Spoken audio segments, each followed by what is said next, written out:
The Economic and Cultural Value of Longevity discussion was recorded live during the 2023 SPADA conference.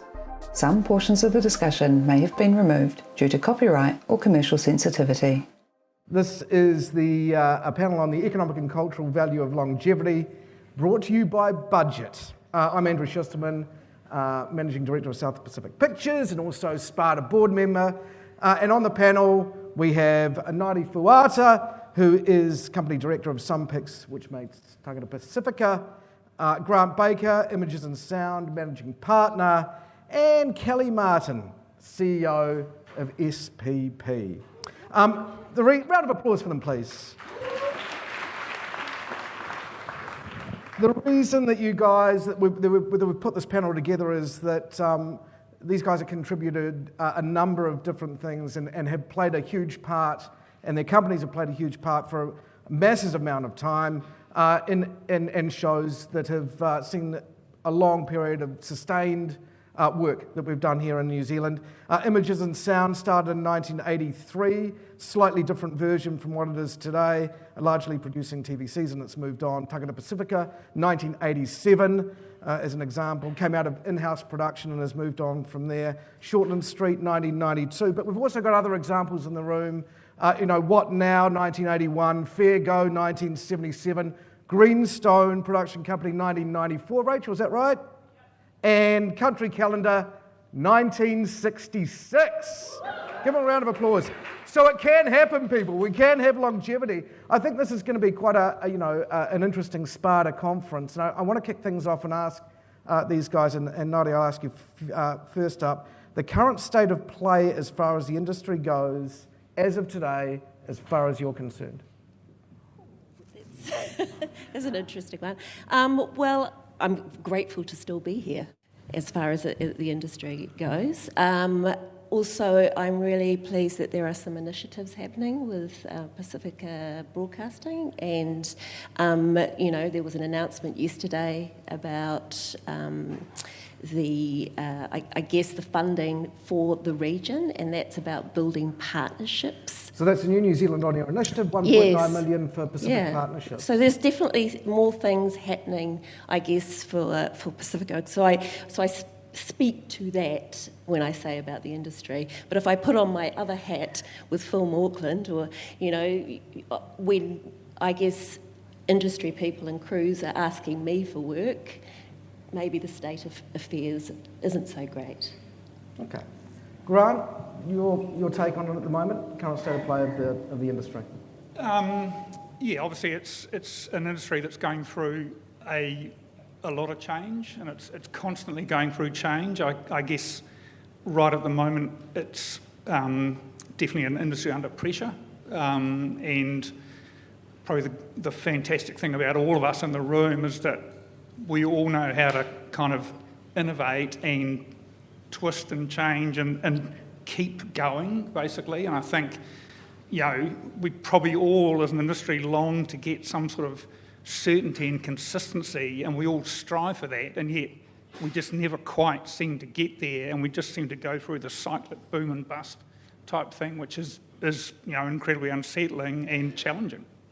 So just being, in that space for 40 years, have you seen this before, where the industry's been at this kind of level of uncertainty? And let's just be honest about it, it's not just locally, we're talking a global. We were just up at MIPCOM, and certainly there is a similar vibe up there where we're in this massive transitional change for the industry as tech has taken over what was traditionally the broadcaster's role, specifically when it comes down to TV. Film is now the domain of the streamers largely, unless you're a big Marvel production or something of that franchise ilk that can bring those people. And how has that changed? Do you see those changes before, and how that's changed what you guys do?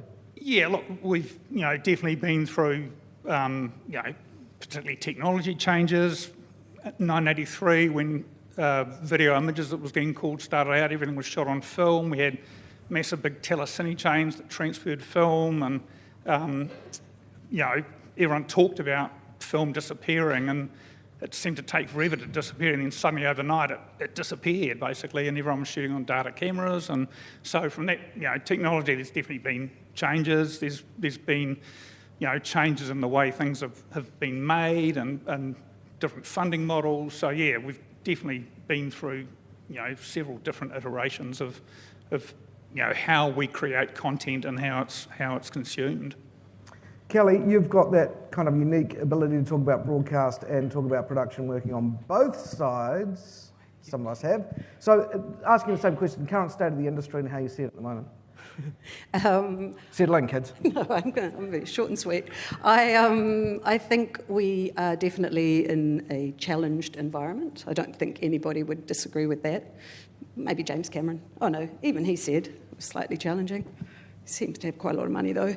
But he used an interesting word, and Grant just used that word too, consistency, and I think that's the thing that we are lacking actually, and that has been the thing that's driven a lot of issues recently, that we are quite inconsistent. And also just listening to Grant talk, I think we spend an awful lot of our time, and I think our funding bodies and I think our networks, I think everybody, there's an awful lot of time spent talking about platform and talking about how people are going to see things. And actually, if you think about all the change in our industry, it's purely platform and tech.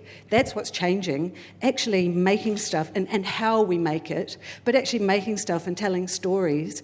I think that's unfortunately the thing that gets talked about the least, and that's the thing that's the most interesting, and that's the thing that hasn't changed really. So I think if we spent more time talking about what we're making and looking for consistent ways of making it, and not worrying that people are watching different platforms because they will find good content wherever it is, then I think that would be a beautiful environment to be in. I use a story from my days at TV3 when I was there. When I was there in programming, we had a woman who came in to do website stuff. It was terribly exciting. I'm quite old. And she was primarily there, they were marketing. It was for marketing. But then over time, we progressed to having on-demand content. And I remember saying we should replicate the experience that you have when you're watching on TV. So if you're watching Shortland Street for half an hour, that experience should be available at 7:31 at that time. Obviously, it's all changed now. 7:31, and you should just see exactly the same thing, ads and all. You should replicate the experience. And she said, oh, God, no, we want it to be a good viewing experience. And I was like, well, then aren't we? And actually, that is what's played out. So a lot of the discussion now is around the environment being challenging for advertising, and there's not enough money, and we're playing catch-up, actually. Should I ask another question? It's constant, though. I guess it's what do you mean constant. by that? It's constant because I think about when the department started in 1987 in Māori programs and our programs. And I just want to acknowledge Wakahuia, that shares the same birthday as Tagata Pasifika. We were pre-New Zealand On Air. So we've ridden so many waves of changes and different leaders and governments. And so, and that's one of the things that we've been able to do, and that's why we're still here, is because we've gone with the wave and taken the crashes and then got back up on the surfboard again. Do you want to talk about that a little bit? Because as far as content goes, and we'll move out of the current state and then talk about how content has evolved, because I think as practitioners here and when dealing with content, you guys are well versed in being able to tell about what was right 36 years ago and what's right today, and how audiences have changed is different, right, and evolved. So the evolution of Tagata Pasifika, do you want to talk a little bit about that? Because you were there from year 2, right? In 88 you joined and the show started in 87. That's right. So you're well versed in being able to tell that story. But I guess, it's the stories that haven't changed. We've stuck to our kaupapa, which is telling Pacific stories from a Pacific perspective, and that hasn't changed. How we see those stories has definitely changed. If you look back at the first program to how we show that now, but we've stuck, and it's consistency again. Yeah, Kelly. If we look at something like Shortland Street, or if we look at Shortland Street, 1992, that show started. How is that? And those, when the series started, it certainly didn't kick off with a hiss and a roar. Certainly kind of, the stories were all about, no, it's terrible, it's going to tank, and that first year was a rough year, and the series rode that out, and it's become the success that it is now. But there must have been other times over the course that you've been there as well that you've seen ebbs and flows in storyline and content on that show. Yeah. I think it was a lovely and unique situation where Shortland Street was able to keep going. We've always worked closely with TVNZ, obviously, and there's always been rating peaks and troughs, and that continues now, although there is still this incredibly solid base. But when the show launched, the first couple of years, it definitely didn't do great things, and I think it was a very clever person who kept making the decision to keep bringing it back in a network. I think that's one of the things we're not very good at in New Zealand, is bringing stuff back. We tend to one and done with a lot of content, and actually I think the longer you give things, the better they can become. But, we've had multiple conversations over the years, and the network's always played a really big part of that. Kathleen Anderson at the back there was over that show for years and years, and that kind of creative to and fro about establishing it and building it and kind of following where the audience were going, all of those things. If you are in something for a long time, you can really hone the craft. And I think if you were to watch Shortland Street now, and I don't know how many people in the room probably do, but I genuinely feel incredibly proud of where that show is sitting, because it hasn't stood still. It continues to kind of evolve and change and grow, and it's become more diverse, and it's always at the forefront of leading conversation in New Zealand, whether people realise it or not. What was your question? I just talked. You kind of answered it. Yeah. Oh, great. Thanks. Grant, over 40 years of images and sound, there's obviously been massive technology changes, but also the way that people have made programs and the way that programs are shot and directed. And as we've matured as an industry, there must have been demands on you over that time from program makers on being able to provide mildly different services or different ways of doing it. Do you want to go into that back, how it's kind of evolved for you guys over that period of time? Yeah, I mean, for us, we've always seen it as a collaboration with program makers, and it's about the relationships we form with producers and production companies that have sort of kept us going over the years.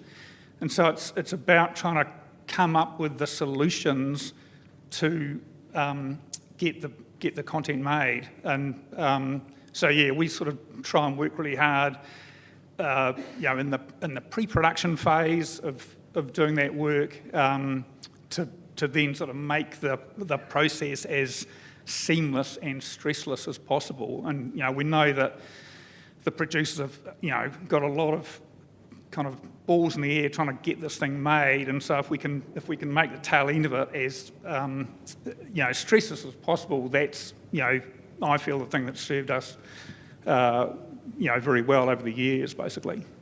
Right.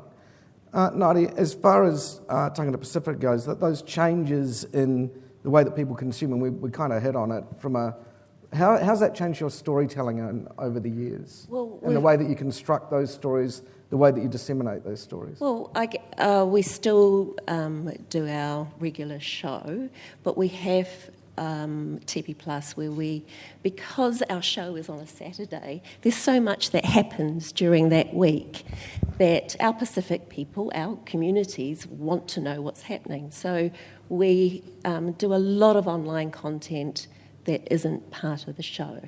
And that's how we've managed to build an audience and the platform. And that platform has given us the ability to also help other producers come through by providing that platform and then building capacity within the industry. So what you're saying is the success of TP has allowed you guys to actually develop out from that and bring, as you're saying, other producers in to learn and build the Pacifica. Absolutely. We're building a village, not an empire. Yeah. A village. Yeah. Yeah.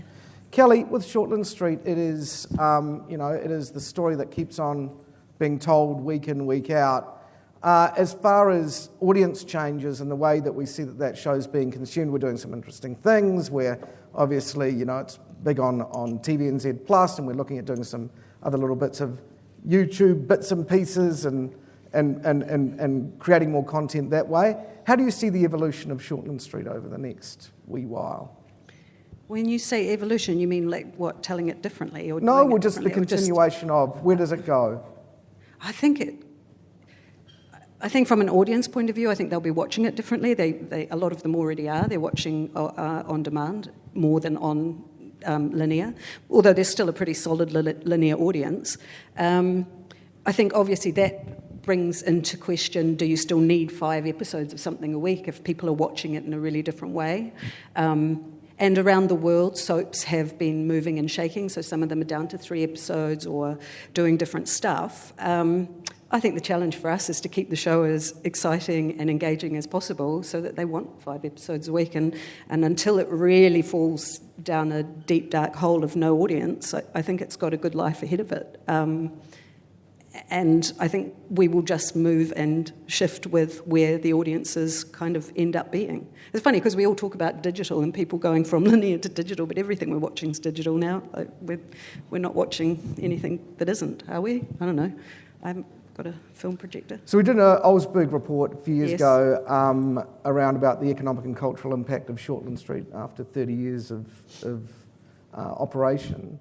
Key outtake of that was that there was, and James Cameron talks about this, is about the outflow effect of money back into the community, and that's something that Shortland Street has definitely done. Yep. We talked about this before. I think it's in the vicinity of $220 million over the past 10 years of money that has gone back into the community.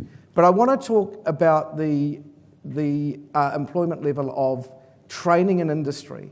Yep. And James Cameron, he said this just 20 minutes ago, the importance of having a strong, viable local production community that is trained to build for the international to come down and utilise as well. Yeah. How does Shortland Street, do you think Shortland Street gets credit for doing that?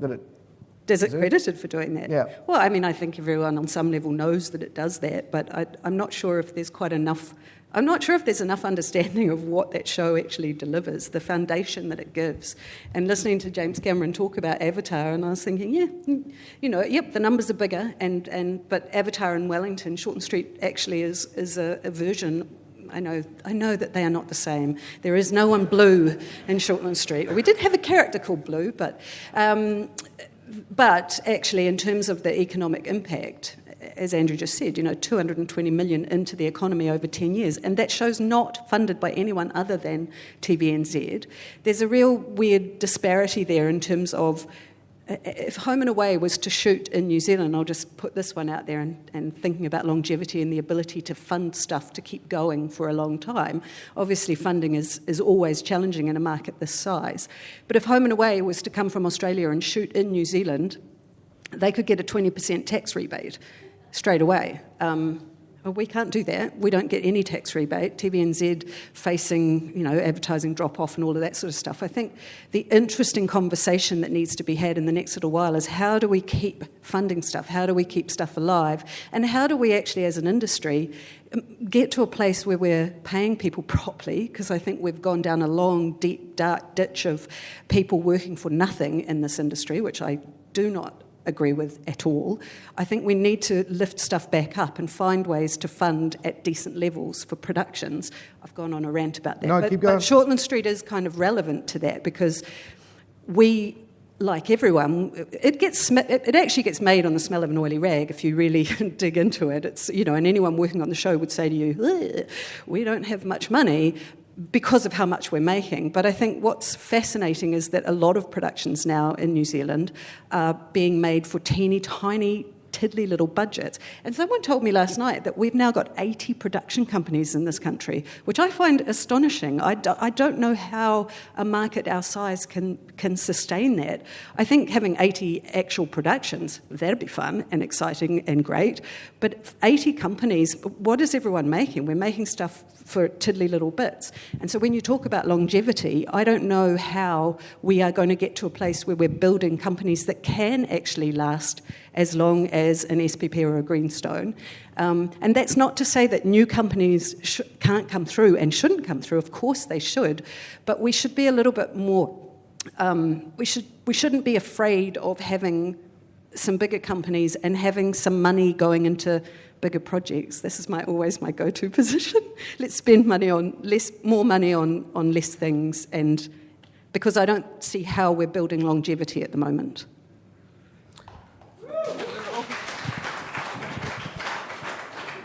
Grant, I just want to pick up on that kind of idea of doing where productions some productions aren't fully funded to the funding, to the need and the capacity that is required, and people are asked, as Kelly said, to do things on a smell of an oily rag. Are you seeing those requests coming through Images? Are you seeing the budgets being tightened? Are you seeing the ask of you guys to do a little bit more for a little bit less? Is that becoming more prevalent in what you guys are doing? You know, absolutely. And our position's always been that you know, we want to help and encourage people to grow, and so you know, we are constantly, and Steve, my business partner in the room, so he'll be frowning, but we constantly you know, try and work with up and coming producers to get things made, because we feel that you know, that helps the industry, sort of thing. You know, it would be very easy to say no, but it just feels like it's not actually benefiting anyone. So we do sort of make a point of trying to work with people with lower budgets, but still, you know, offer them the full kind of package, basically, in terms of what we're doing.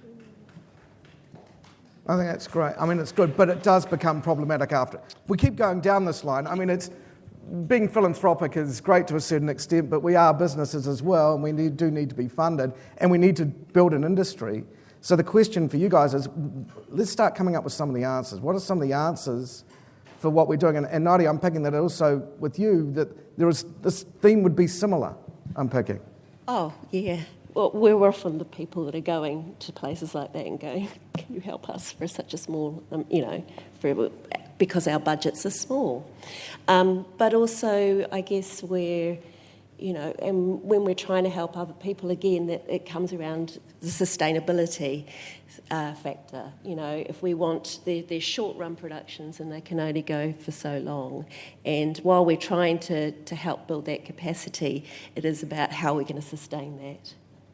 So let's talk about the reason, the cause and effect on this, and what we think that we could be. And I think the theme also out of here, and I know that Irene talked about earlier this morning around, you know, part of the problem is that audience sizes are shrinking or changing. Let's be honest about, they're changing in the way that dynamic works. That the commercial model for AVOD, which is the TVNZ Pluses of the world, and the 3Nows of the world, are different from what traditional revenue streams are. And so what are some of the answers here? And we talk about levies and levies on streamers and starting to have that conversation. Do you guys have any, you know, strong opinions about the sector? And should there be, you know, a cultural cost on the streamers for operating in this territory and taking eyeballs off our local broadcasters that support our material and actually contribute very little in a local way? Whoever wants to start the answer on that. What, you got nothing to say about that, Grant? Yeah, I think the streamers should have to pay something for operating in the market. I love the optimism and enthusiasm people have about an organisation like Netflix commissioning content for this market, but I think it's a wee way off still, because financially it isn't compelling enough for them. But they are taking audience away from traditional viewing platforms in New Zealand, or whatever that means. And I think we can all attest to that with our own viewing habits.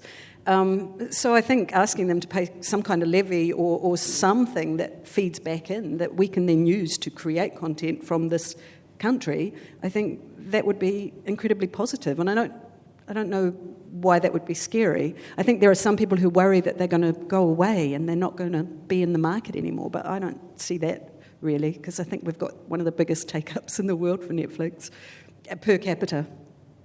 Yeah. What was the rest of your question? That was the question. Grant, yeah. Do you want to have a... Yeah, no, absolutely. I think we need to leverage new ways of funding things. We can't just keep relying on NZ On Air or the Film Commission Te Mangapaho to fund these things. We've got to look at the productions that are coming into the country, spending money here. How can actually clip the ticket on that stuff and start allocating some of that money into local production? We all acknowledge that local production helps support the international production. We can't have one without the other.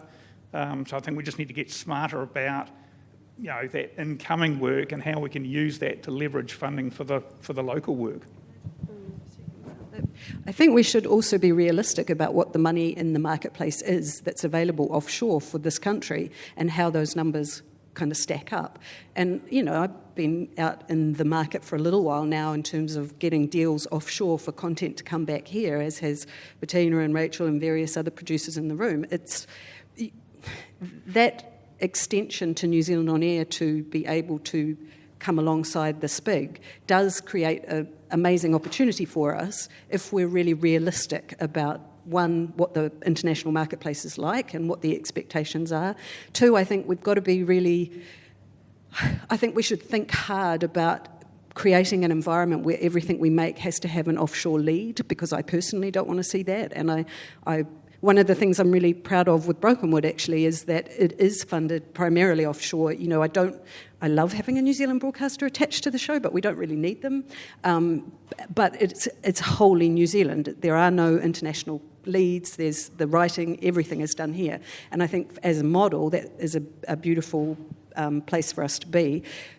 But coming back to the New Zealand On Air thing, I think if we can fine-tune that, there is a real opportunity to have bigger projects and to be able to make bigger stuff here. And I think people will watch it, and I think the premium shows that have just come out and are coming out demonstrate that. The After the Party and The Gone and Far North, what else has come out? There's a couple of others. They have actually, New Zealand audiences have come to them and enjoyed them, but we're not in a position to be making any of them anytime soon, And I was saying that for a little while, that premium fund was amazing, but there's no follow-up. And the other thing about that was we spent a lot of money on development, and there's no way to make any of the shows. Ngaire, do you want to add into that? Because the Pasifika story is going global, and you look at the opportunity of a Netflix having to commission local stories out of here, and you automatically go to the Pasifika community and go, such a global community, those stories would resonate globally. How important is, and what can we do to agitate, government to start acting seriously about those operators that are operating here, making no local content and paying minimal tax? I absolutely agree that there should be a levy, and and maybe they need to take a certain amount of local content. I think of the Coconut. Lisa has some incredibly good dramas that would be wonderful on Netflix. I'm thinking about the film that we've just made. It would be great if it was on Netflix.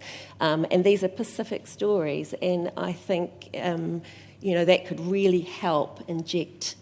We're always so dependent on government funding. We just had our Sunpix Awards recently. All our sponsors are government agencies. And so we still haven't kind of got out of that yet. So if something like this happened, I absolutely think we should push for it. Well, I think, the model is there with New Zealand On Air, that the levy funding would go back to them, and then that contestable fund would grow. I think so. It's. I mean, we make it sound very simple. It isn't. But that model is there to do that. There are international success stories with local shows, and so Broken Wood Mysteries is one of those, Kelly, and it's in its 10th season and has gone massively global. What resonates about that show globally? We do good numbers in New Zealand, but it's not primarily made for a New Zealand broadcaster. I don't know what resonates. I think that people just enjoy it. I think people actually like watching comfy telly. I think it's not rocket science, that one. It's the same reason Midsummer Murders has worked for 32 years out of the UK.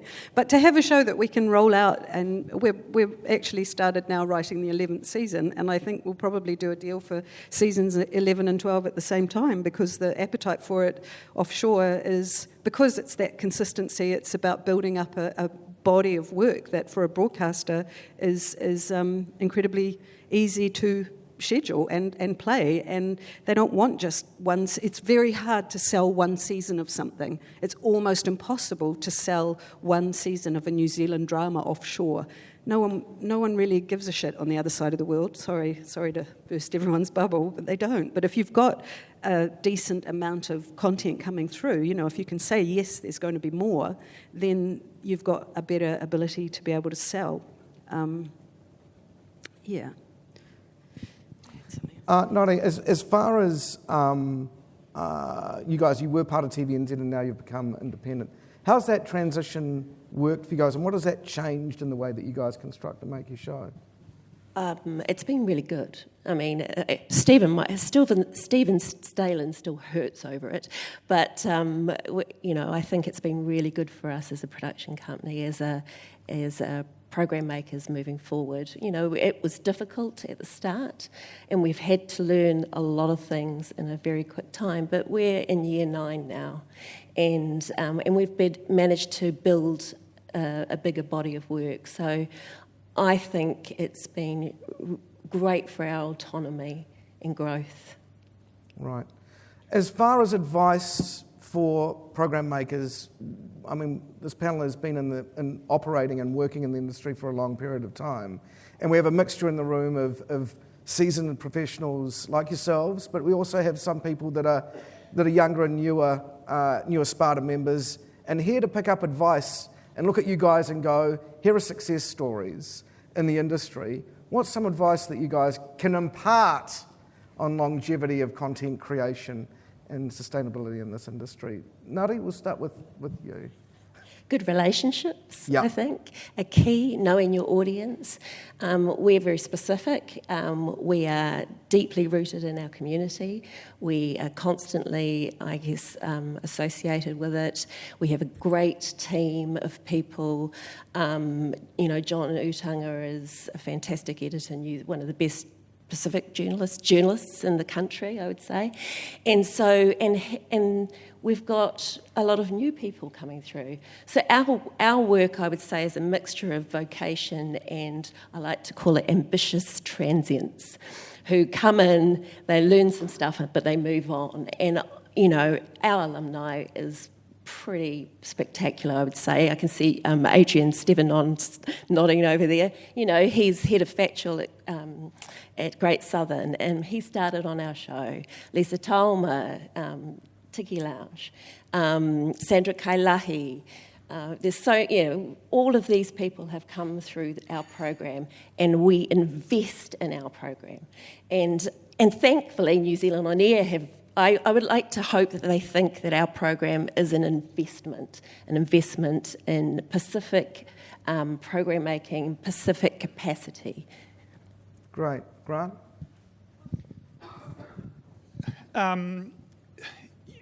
It's definitely the relationships. A passion to create content, because it's definitely not an easy business. It's not nothing's a given. So you've got to keep kind of persevering and make stuff happen. I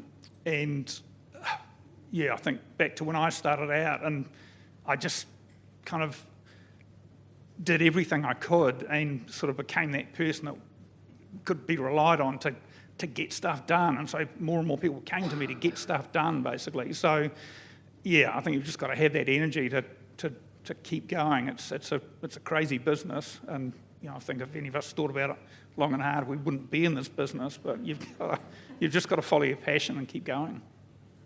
Very James. That was just like what James Cameron said. Very good. I have no passion, so it's fine. So sad. I think that you shouldn't be afraid to partner with people who've done it before. Rocket science. I don't know. This industry, everyone in this room was once new and up and coming. You were once the hot new thing. And so, I mean, it's true. We're all now just tired and jaded. We just... Well, I don't know. I find a fascinating conversation around we have to nurture the young and bring the talent through. And it's like, well, hang on. Everyone in this room, Andrew Shaw here in the front seat, he told me before he values longevity. He was once the hot young thing. I mean, if you want to... So, I don't know, how did you get through? How did you last this long? And I think it's about hard work. And actually, James Cameron was giving that kind of advice. What I always say to people who are younger, working, is be really, really good at the job you're doing, because that's what gets noticed and that's what will get you the next job. And I think it's the same in this business. Most of the people who are here who've been around for a while and are successful, it's because you do the work and you don't talk about what you want to do next. I mostly want to direct. I don't know if anyone knows that, but that's what I'm going to do next, direct. because I'm quite young in the production community. I think we love what we do. I think we still love what we do, and I love what I do. And I think it's a privilege to do what I do. So that's what keeps me going. I know that there's, over the course of the next day, there is going to be some tough conversations and questions asked, and that's the idea of the SPADA conference is to do that. But hopes, I mean, it's everything's cyclical. We all know that as well, and things come back round again. So before we open questions up to the floor, just where do we think we started this session with? Where are we now? I kind of want that last question for me to you guys is, where do we think that we're going to be? Hopefully, within the next 5 years. Well, let's take 3, because everything changes on a fucking dime at the moment. So let's start with 3 years and see where we are. I think we'll probably be about here. I think we'll be having similar conversations. Not really. No, I'm actually feeling really positive about the ability for us to make good work, to find money to engage internationally, actually, and to find ways to get people on the other side of the world to come here and do stuff. And that is more and more of our focus. It's definitely more of my focus is to kind of look out rather than looking here and find stuff that we can make that's exciting for New Zealanders. And all New Zealand loves as if someone overseas says it's good. So we're going to keep trying to do that. Yeah, look, I agree. I think we definitely need to be attracting more international money into to grow our local programs, and partnering with internationals. I think as Kelly said, there's still a need for content to be created. It's just going to get consumed in different ways, and so for me, that's the kind of exciting thing is that we're still going to be making things. We're just going to probably make them in a slightly different way. I would say it would be great to still be here. I'm really quite excited about the initiative too, because I think it's about collaborations, and that's and building those relationships within the Pacific region and helping build capacity there. Because I know, anyone knows that if the region is good, we are good, and I'm looking forward to more of those collaborations, I would say. Cool. Let's open it up to the floor then. Have we got any questions from the floor? Hi, I'm Luke. I like what James said about being useful. I thought that was really good advice. And I was wondering, thinking about, as you're talking, as producers and innovative creators of content, could we be, how more useful could we be to, say, advertisers directly for funding versus always relying on the same places to go for money? Especially for you, Grant, because our water wings were in advertising, The funding model definitely needs to change. We need to look at new ways to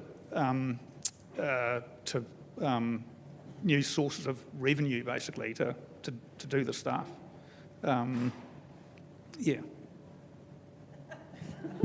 Cool. I mean, you're right. I think that is part of it, and I think that the networks do a very good job of this, where effectively the integration dollars, where they basically bring that in to help fund some shows where need be, and we've seen it through a whole lot of local, primarily through unscripted programming. If you look at any episodes of a Celebrity Treasure Island or an NMKR. They are well integrated, and I think that the art of integration is something that we've become, as an industry, very, very good at. Something that we've learned over a long period of time. So I think that's, it's there. There's always more that can be done, sure. I think the ad agencies are trying to work out as well, aren't they, how to change what they're doing, because making a 30-second commercial for telly isn't really what works anymore, so that'll probably all change as well. I think we can also do better in telling our story. I don't think we're particularly good at that, which is always the irony of being such good storytellers. We're not good at telling our own story and lifting our profile. And I think, particularly around the rebate, that's an important piece of work, so that people actually understand it's about the money coming into the economy, not the money going out. So, I think as an industry we can do better telling our story and our relationships with government as well. So I mean, good work, James, because I think if he says it, maybe people will believe it. So, Any other questions? Irene. I just wondered if there's any of the other long-running productions in the room. Anyone from Country Cow, What Now, 7 Days, who might like to add anything to the discussion? And if there's not, then Ngaire, you could probably do a little bit on Wakahuia and Te Karere and Marai's role, because I know you had an early involvement with all of those, because that's been really important as well. But if there is anyone from Country Cow? There is. I see a hand.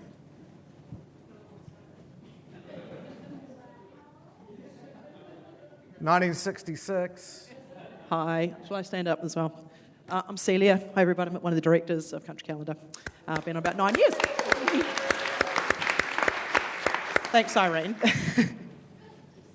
I know. Well, I'm far too young, really. But yeah, I'm one of the youngest people on the crew, though, which is a bit scary. And I'm really old. I feel like I've been in the industry 30 years, so I don't know what that says as well. But yeah, it's amazing. And I think the evolution was really interesting, what you guys are talking about. You know, like Country Calendar of old is very different to what you see now on screen. I mean, it was literally men in tweed suits and a hat and smoking a pipe talking about land prices. And it was so boring, you know, the very, very early days. So I think we are very authentic, and I hope, and I think that authenticity and the talent, very much talent-driven. We don't have a format or an agenda. It's very much always about the talent, telling their stories. So, and that's why it keeps changing, keeps evolving. Thank you. Ngaire, do you want to pick up Irene's question around those other shows, Wakahuia, and the evolution of those? Well, I can only speak to what I know from being in the department up until we left here. You know, they're staples, really. I mean, oh yeah. I mean, I think that's one of the best things that we have in the longevity is our archive. We've got so many stories that we hold, and that I guess, you know, even. You've seen the film Red, White and Brass. Have you seen anyone see? Yeah? Okay. So Tagata Pasifika did a story on that, on that item with Nua practising with his family band here in Wellington all those years ago. You know, and Wakahuia is so important because of all those stories that are told. And I guess Karere is the new show. It has to be, you know, it has to be there. And Marae, I don't know if Bailey's here to speak on behalf of Marae, no? Yeah. All right. Question. So I have a question about dramas in this moment. It seems that what is getting made globally and regionally is mostly unscripted. So I'm wondering if you could speak to those of us who are creating drama, developing drama in this moment, what we can look forward to in the future, hopefully. I mean, obviously we've got some amazing shows like Far North, et cetera, that are doing really well, but there's consistent messaging that this is not the time for drama and put those dramas away. What can you say to those of us who are developing series or features in the drama space? I don't think that we should be putting drama away at all, and I think it's nonsense to say people aren't watching it. People are watching it differently, and I reckon just about everyone in the room probably watches more drama these days than they ever did, but you sit down and you binge it and you watch it in a different way. I think this idea that somehow drama is dead is completely at odds with the rest of the world as well. The rest of the world have been churning drama out in a massive way. I think we're now seeing a writing of that in some ways, because those streaming services came in and went, yeah, we're a man. They threw money at it, and then they worked out that the business model didn't quite work. And that's what we're seeing at the moment, where it's all slowing down. But drama, I don't think it's done, and I don't know what better way is there for us to tell our stories. I mean, there's a place for reality shows, and that all, and documentary and all of those things, they're all a snapshot in time, but drama is an incredibly important part of that, and I think it would be a very, very sad day if we said we don't want to do any anymore. Are they getting funded, though? Sorry? Are they getting funded? Because at MIPCOM, it was like dramas are not popular right now. Was the messaging? Who's saying that, yeah, though? I'm not. Funders. Okay, then great. But who's saying that? That's the question, really. It was just coming up in conversations at cocktail parties and also presenters that were there. I think that there's certainly dramas for network television where, encumbered with commercial breaks and 44 minutes of content for 60 minutes, and the way that we consume drama now has changed immeasurably. It is the home of the streamers. And I look at what's happened in Australia with commissioning in Australia, and it's great that the quality is lifting here, and it really is. After the Party is brilliant. Far North is brilliant. It is like the quality is lifting, but it's lifting at an even higher rate in Australia because the streamers are commissioning there, and their quality of the practitioners are working in that area more, allowing them to hone their skills and create better content. We've got to start it by feeding our own here first and making sure, and this is why it's so important, because comments like, well, drama's kind of a gone beast, isn't quite correct when we, as Kelly said, when we look at our own viewing habits of our kids as well, to a certain extent, but also the way that we're consuming it. And it's the world of the streamers, and we need a part of that in New Zealand. Thank you very much.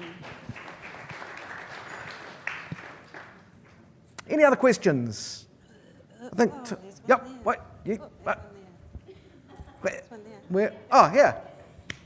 Where are commissioners from Netflix here? Listen, this is a really, really good question. Irene? Commissioners, where are the Netflix commissioners? We go to have meetings with those people in Australia, and we're always saying to them, Australia, New Zealand, where's the New Zealand part? There isn't a New Zealand part. They don't care.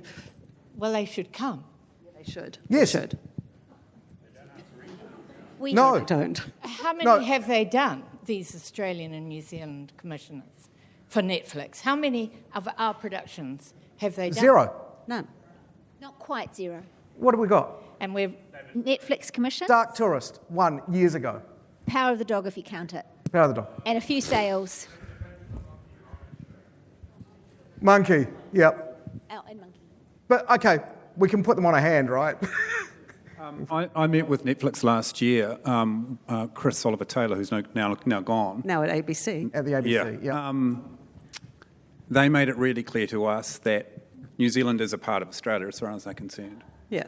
So anything they commission has to work in Australia. Yes. Even if it's commissioned here. So there are some real challenges around accessing those guys, no question. We spoke to him at MIPCOM for the ABC, so he was being a little bit more open about Netflix, and he just said, this is not going to happen anytime soon, and, unless and that's I think that's the key part of messaging that I know that Love Local is trying to push here, is that we need to do this for our industry. Which is not to say there aren't opportunities, because whilst they might not want to make stuff here, I mean, Amazon Prime at the moment are making the Australian office, and they are making it using pretty much everyone who was on Educators in New Zealand, so Jackie and Jesse and that whole crew. So there's work if you want to go and do it, but it's just not going to be here, right? So they're interested in the talent, but they don't necessarily want to spend the money in this market. Which is not to say they'll bring the money back, so God, we're all benefiting. Pollyanna. Any other questions before we have to wind up? Yep. I just have a question about what you said earlier. If we spend less money on more projects, that makes a lot of sense. What are your thoughts then on what happens to those diverse voices and to those news stories, and how do they? I don't know what happens then, or in that space. Well, I don't think those things are mutually exclusive. I really don't. Far North had 25% in Mandarin. I think that there are ways that you can tell stories and include diverse voices, and I think the New Zealand industry actually, to a certain extent, there's always been an element of that. And if you're telling stories in New Zealand that aren't diverse, then what the hell are you talking about?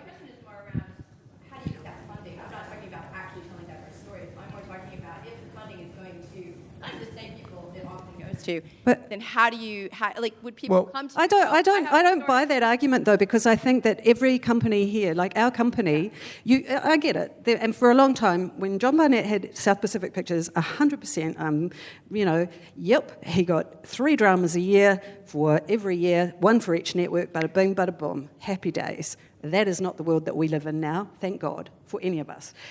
South Pacific is a large company, and over the last couple of years, we employ lots and lots of people. So if you're giving money to us for a project, or if we're getting money funded, Andrew and I aren't like sitting back having a cigarette up in the head office going, woohoo, just got a couple of $1 million bucks. What'd you say? Because it's smoke-free. Yeah, we go out on the balcony. That money is not coming to us, right? That money is employing thousands of people, and that's where this comes through. And if we are employing a solely, one-note workforce or one-note stories, and actually I would challenge you to look at Shortland Street, which is, I think, a really good example of a lot of diverse storytelling. I've always thought that you can tell beautiful, diverse New Zealand stories for a mainstream broadcast audience, and we shouldn't narrow it down. And there's places for all of the things, but we shouldn't be afraid of speaking to everyone. I also think, though, that targeted investment is really important in order to keep those voices alive. As well as mainstream, we're fragmented. Our audiences are fragmented. Yeah. You need to find those specific places to find those stories, and I think that targeted investment is very important. It is important. One thing I worry about, though, is that we have become so targeted that we no longer have any. So you can have $10 and you can have $10 and you can have $10. You've got a great story, Brian, and you should have $10. I think we've got to that point, and I think it would do us well to actually step back and look at what the outcomes are that we are trying to achieve, and to ensure that all these things that are being made are actually finding any audience at all. And I think that's an incredibly important thing. Questions? Are we good? I think we're nearly done on time as well. I think we're about 5 minutes under, if I'm right. Hey, I do want to thank these guys. A round of applause for our panel. Thank you, who've shared. I think I've shared. I've really, really shared, and I thank you guys. Enjoy your SPADA conference. It's going to be a great couple of days. Thank you.